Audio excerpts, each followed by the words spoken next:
Alléluia. Shalom, mes bien-aimés dans le Seigneur. La Bible déclare, nous sommes plus que vainqueurs par celui qui nous a aimés. Bien-aimés, eza pona makasi na biso te, eza te pona biso mokonde tozo bunda, mais par la puissance du nom de Jésus-Christ, bien-aimés. Yesu Masiya ndazo zalisa biso balongi na bitumba nyonso ezokomela biso. Bien-aimés, la Bible déclare, quiconque se liguera contre toi tombera sous ton pouvoir. Bien-aimé, mutu nyonso atelema na nzela na yo, mutu nyonso atelema na kati ya libota na bino, ata mutu wana alonga batu nyonso, akwisa famille mobimba, de génération en génération, muta kokaka yete, mais yo elongo na Yesu Masiya, okolonga ye na kombo na Yesu. Au nom de Jésus, mutuana akokwea na sa makolo na yo, mutuana akokwea na sa pouvoir na yo, parce que Yesu Masiya azana yo logo. Bien mais mutu azana Yesu Masiya, mutu azana Nzambe, mutu abelelaka Nzambe, mutu alukaka Jésus Christ de Nazareth, butu pe moyo, mutuana aeshuaka te. Bien mais ngane yo tozobelela Yesu Masiya, toko eshuete.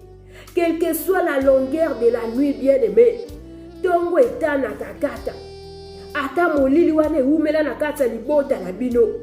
Tongo ekotana parce que Jésus-Christ, le soleil levant, le soleil de la justice, la lumière qui éclaire le monde entier, azoya kokoti sa lumière, pe molili wane zo disparaître au nom de Jésus, malédiction wane zo libre au nom de Jésus, blocage wane zo kwe au nom de Jésus, maladie wane zo tika bino, condamnation wane zo kwe au nom puissant de Jésus-Christ, alléluia. Bien-aimé, Yesu Masiya a eu décision ya ko libérer peuple na ye na maboko ya Pharaon. Quel que soit Pharaon akangaki bomo ina yo, Jésus-Christ a eu décision ya ko libérer bomo ina yo na maboko na ye. Pe avant Yesu Masiya a libéré bomo ina yo, a libéré libota na yo, azo bandana nuko frapper mutu nyonso akota na nzela na yo. Bien mutu akota na nzela na yo, mutu asimba vi na yo, mutu akota na libota na yo, mutu wana simbi touche. Parce qu'azo kuta na Nzambe. Bien tangu kanda Nzambe kitaka, mutu a résistaka te. La Bible nous dit, ndenge totangaki la fois passée na livre Exode chapitre 8, ndenge totangaki liloba na Nzambe lobelaki biso. Tangu kanda Nzambe ekitaki na mboka Égypte, bien-aimé, Nzambe frappaki mboka mobimba na ba grenouille. Pharaon kokaki ko résister devant la colère de Dieu. Pharaon akendaki mbango koluka Moïse, koyebisa Moïse abondela Nzambe parce que Nzambe alongola ba grenouille wana na mboka na ye. Bino makabo Nzambe azosala likola banguna na yo mutu ako résister te, ata ya kanga bino singa ako résister te, ye moka ko libérer au nom de Jésus. Petangu Nzambe ayoki libondeli ya Moïse, alongoli ba grenouille na mboka Égypte. Bien-aimé, la Bible nous dit na verset 10, tangu ba grenouille, Nzambe alongoli ba grenouille en Égypte. Bien-aimé, la Bible dit le pays fut infecté. Après avoir ba grenouille kolongwa, lokola ba grenouille basi ba kotaki na kati ya mboka, ba bebisaki mboka, et mboka ekomi infecté. Bien-aimé, kanda Nzambe etika kabilembo. Nzambe na biso jamais lekaka inaperçu, esika nyonso Yesu Masiya lekaka atika kabilembo, esika loboko Nzambe lekaka etika kabilembo. Ndenge Nzambe azotika elembo na vie ya moto nyonso oya simba bomo ina yo nom de Jésus. Muta echapaka na kanda ya Nzambe te. Bien-aimé, 16 mois de prière pour ne plus voir ce genre de personnes.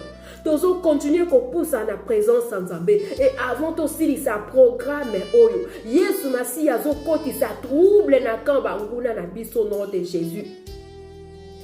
16 mois de prière, mes bien-aimés, Nzamba pambola yo, yo muto bandaki ensemble. Pe Nzamba pambola yo, yo muto yo kokuta biso na katikati. Bien-aimé, kolembate. Continuez ko belela Nzambe.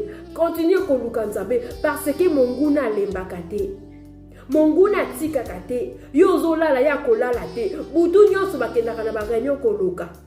yozo pema bango ba pema kate bazo multiplier ba stratégie kaka ndenge nini bakosilisa vie na yo yango ngana yo tokolemba te tozo continuer na présence en Nzambe. Bien aimé, partager vidéo, inviter ba ndekubele to sangana to belela Nzambe. Trop c'est trop. Ngana yo to nyokwa mingi, ngana yo to leli mingi, mabota na biso nyokwa mingi. O eza temps ya Nzambe alinga sala justice na ye na kati ba vie na biso na kombo na Yesu Masia. Bien toza toujours ko continuer na message na biso.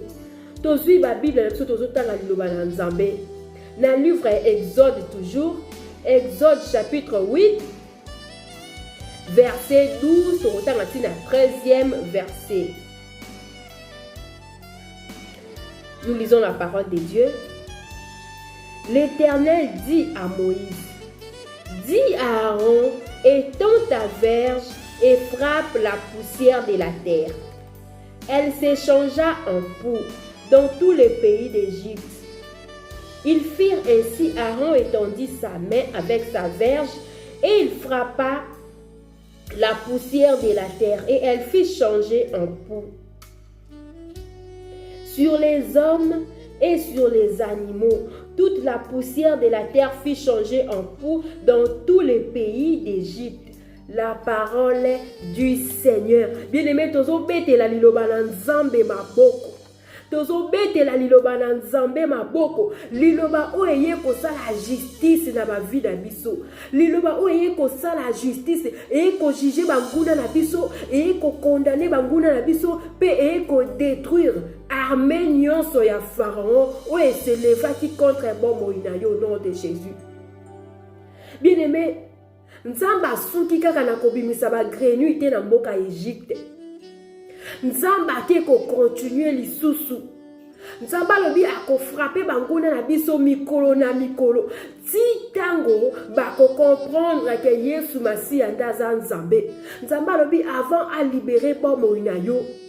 Azo bana déjà ko délivrer yo, azo bana déjà ko libérer yo et en même temps azo bana ko frapper na kan banguna. Bien aimé, la Bible nous dit Nzamba yebisi Moïse, alobi na Moïse yebisa Aaron, azwa kaka lingenda na yoana akende ko beta na mabele ya Égypte, pe mabele wana ekobongwa mabasili.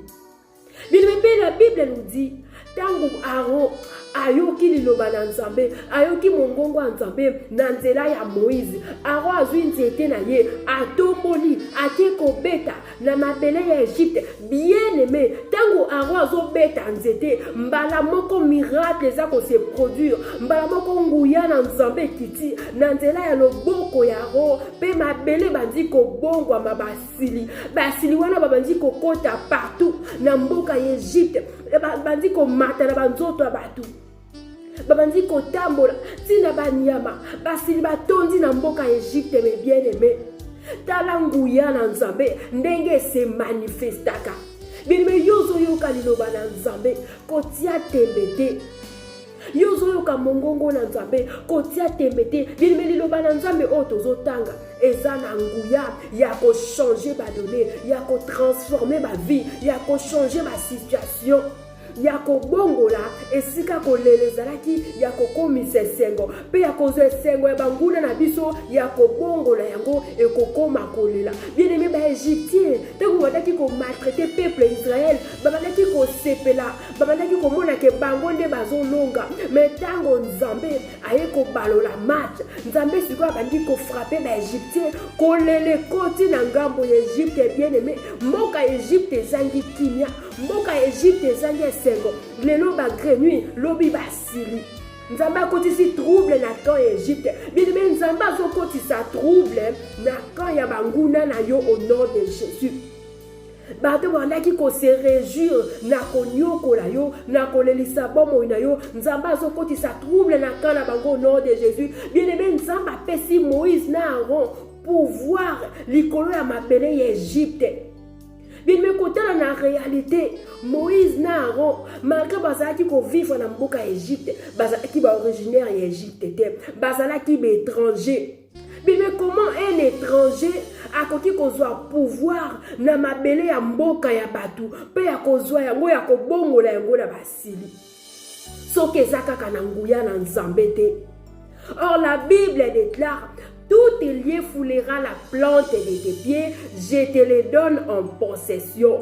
Atamboka wana eza terre étranger, lokola makolo na yo enyati na mabele wana, nguya na Nzambe kati na yo, oza na pouvoir likola mabele wana. Bien aimé, esika nyonso yo ozali, moto akolelisa yo te. Esika nyonso oza ko se retrouver na moment oyo moto akonyokola vie na yo te, parce que mukolo mabele eza Nzambe na lola.